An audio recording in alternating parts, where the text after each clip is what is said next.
Hi friends, welcome to my channel Stellar Growth. This is Kranti, Certified Financial Planner. మీ దగ్గర ఒక కోటి రూపాయలు corpus ఉంది. మీరు రిటైర్ కావాలనుకుంటున్నారు.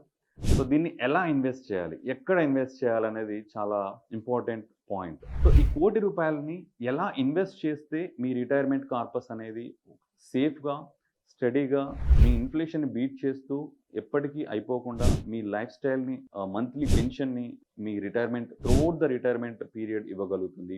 ఎలా ఇన్వెస్ట్ చేయాలి అనేది ఒక ఇంపార్టెంట్ పాయింట్ గురించి ఈ వీడియోలో మనం తెలుసుకుందాం.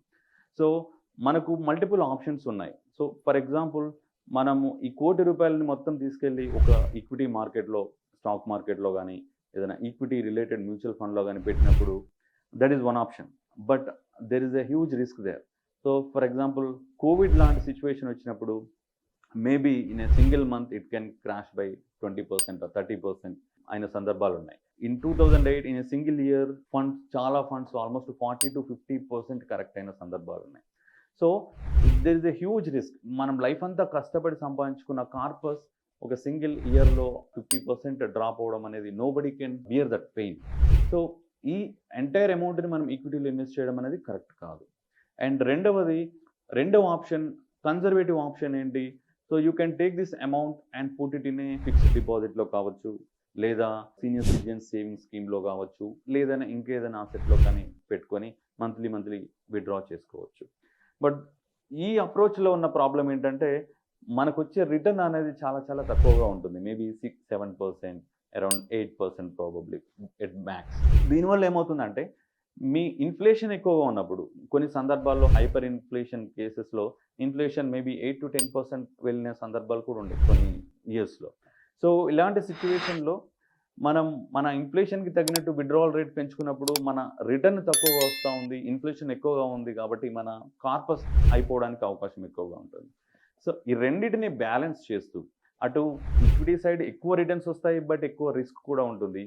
ఇటు ఫిక్స్డ్ ఇన్కమ్ ఇన్వెస్ట్మెంట్ ఆప్షన్లో సేఫ్టీ ఉంటుంది, బట్ ఇన్ఫ్లేషన్ కంటే తక్కువ రిటర్న్స్ వస్తాయి. సో ఈ రెండింటికి బ్యాలెన్స్ చేస్తూ you need to take a hybrid approach.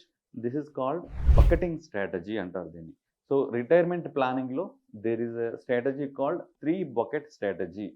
So మన రిటైర్మెంట్ కార్పస్ని 3 బకెట్ లాగా డివైడ్ చేసేసి ఒక్కొక్క బకెట్కి ఒక పర్పస్ ఉంటుందన్నమాట. ఒక్కొక్క బకెట్కి ఒక పీరియడ్ వరకు మనం యూటిలైజ్ చేసుకోవడానికి అవకాశం ఉండేటట్లు మనం ప్లాన్ చేసుకుంటాం. సో ఈ స్ట్రాటజీలో మన టోటల్ కార్పస్ని 3 bucketsగా డివైడ్ చేస్తాం. So first bucket is called liquid investment, liquid bucket.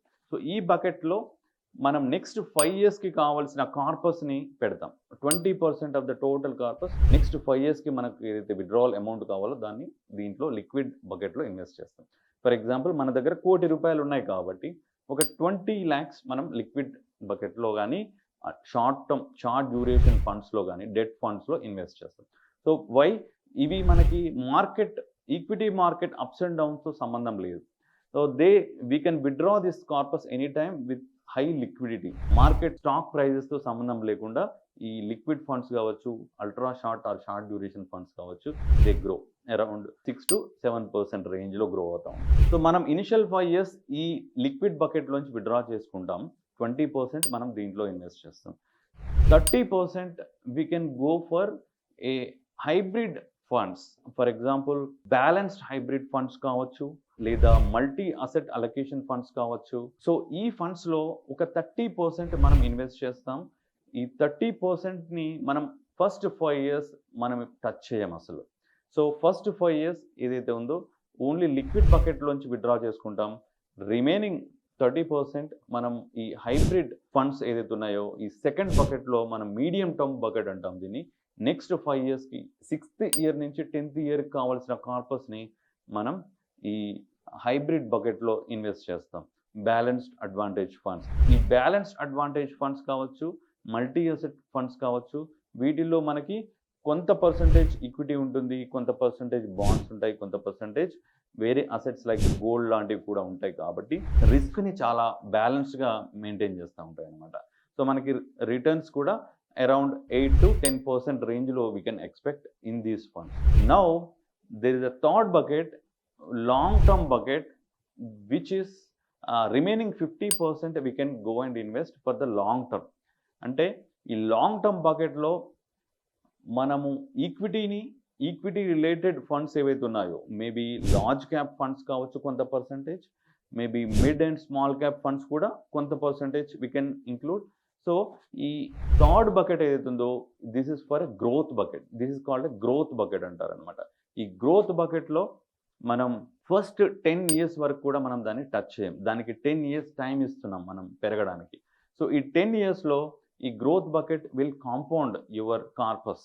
At least మనం లాంగ్ టర్మ్ యావరేజ్ హిస్టరీ కనుక తీసుకున్నట్లయితే ఈక్విటీలో అట్లీస్ట్ 12-14% రిటర్న్ అనేది మనం చూడొచ్చు. లాస్ట్ ఒక 25-30 years హిస్టరీ తీసుకున్నా కానీ, ఒక large cap index like Nifty 50 కావచ్చు, నిఫ్టీ 100 లాంటి ఇండెక్స్లో తీసుకున్నా కానీ అరౌండ్ 12-14% రిటర్న్ అనేది we have seen for many years rolling returns. So మనం ఈ 10 years తర్వాత దాన్ని టచ్ చేస్తున్నాం కాబట్టి 10 yearsలో ఈ గ్రోత్ బకెట్ అనేది మల్టిపుల్ టైమ్స్ కాంపౌండ్ అవుతూ ఉంటుంది. And then only after 10th year we're going to touch from that growth bucket. అది కూడా మనం ఈ లిక్విడ్ బకెట్ ఏదైతే ఉందో దాన్ని ఫిల్ చేస్తూ ఉంటాం. గ్రోత్ బకెట్లోంచి లిక్విడ్ బకెట్ ఫిల్ చేస్తూ మన విత్డ్రావల్ ఎప్పుడు కూడా లిక్విడ్ బకెట్లోంచి అవుతూ ఉంటుంది. సో ఈ విధంగా మీరు మీ కార్పస్ని, సపోజ్ మీ దగ్గర ₹1,00,00,000 కార్పస్ ఉన్నట్లయితే ఒక 20 lakh rupees you can put it in a liquid fund and start withdrawing for the first 5 years. And 30 lakh rupees you can put it into ఒక హైబ్రిడ్ మీడియం టర్మ్ బకెట్లో balanced advantage funds కావచ్చు, లేదా even కన్జర్వేటివ్గా ఉన్నట్లయితే మీరు ఇంకా conservative అయితే even senior citizen saving schemes is also fine with 8.2% rate of return with government backing ఉంటుంది కాబట్టి. Okay, and then growth bucket you can put it into equity related funds, large mid small cap funds, or even you go for a flexi or multi cap funds. Okay, so ఈ విధంగా మీరు మీ కార్పస్ని 3 bucketsగా divide చేసుకొని if you invest, మీ risk అనేది చాలా సబ్స్టాన్షియల్గా తగ్గిపోతుంటుంది. ఈ సీక్వెన్సింగ్ రిస్క్ ఏదైతే ఉందో, మనం ఇన్వెస్ట్ చేసిన ఇయర్లోనే మన కార్పస్ 50% పడిపోవడాలు ఇలాంటివి జరగవు అన్నమాట. And at the same time మీకు మొత్తం ఫిక్స్డ్ అసెట్కి వెళ్ళినప్పుడు ఏదైతే ఇన్ఫ్లేషన్ రిస్క్ ఉంటుందో అది కూడా మనం మిటిగేట్ చేస్తాము విత్ గ్రోత్ బకెట్ ఏదైతే ఉందో అది ఇన్ఫ్లేషన్ని బీట్ చేస్తూ ఉంటుంది కాబట్టి. సో ఈ విధంగా మీరు మీ కార్పస్ని డివైడ్ చేసుకొని ఇన్వెస్ట్ చేస్తే your corpus will last for very long time. And at the same time me withdrawal rate కూడా సేఫ్ విత్డ్రావల్ రేట్ని దాటకుండా చూసుకోండి. 4% ఇనిషియల్ ఇయర్లో విత్డ్రా చేసుకొని రిమైనింగ్ పీరియడ్లో ఇన్ఫ్లేషన్ యాడ్ చేసుకుంటూ వెళ్తూ ఉండాలి. So this is called safe withdrawal rate. So hope you understand మీ రిటైర్మెంట్ కార్పస్ని ఎలా ఇన్వెస్ట్ చేయాలి, ఏ ఫండ్స్లో ఇన్వెస్ట్ చేయాలి, ఏ అసెట్లో ఇన్వెస్ట్ చేయాలని. So if you like the video please subscribe to the channel and share it with your friends. Thank you for watching.